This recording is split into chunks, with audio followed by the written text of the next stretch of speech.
L'épilepsie, normalement, c'est ce qu'on appelle un diagnostic d'exclusion. Il faudrait passer par un grand panel d'examens avant de dire ok, c'est de l'épilepsie. Un grand panel d'examens, normalement, ça va jusqu'au scanner. Maintenant, dans ce que je vous ai dit comme maladie, il y a peu de chances qu'elle vous fasse des malaises cardiaques. Il n'y a aucun souffle cardiaque, rien du tout. Hein.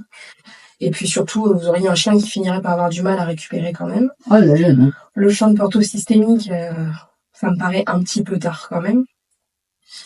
Il vous reste les malaises vagos éventuellement, mais d'après ce que vous décrivez, ça ressemble quand même à des crises d'épilepsie. Ouais, je pense, moi. C'est fort possible.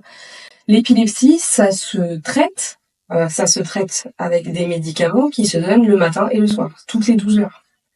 Donc c'est quelque chose qui est quand même assez précis. Ah bah ouais. 3-4 fois depuis le mois d'août, on sait que même si c'est quand même pas très souvent, ça, le cerveau à chaque fois il en prend une petite charge, donc on va lui mettre un traitement qui va être adapté à son poids. C'est juste qu'il faut être quand même assez précis. Il faut décider à quelle heure vous le donnez le soir, comme ça vous le redonnez toutes les 12 heures. Et pour être sûr que ça fonctionne bien, sous 1 mois ou 2, on fait une prise de sang pour doser le produit que je vais lui donner dans son sang et vérifier qu'elle est dans les bonnes doses. Ok ?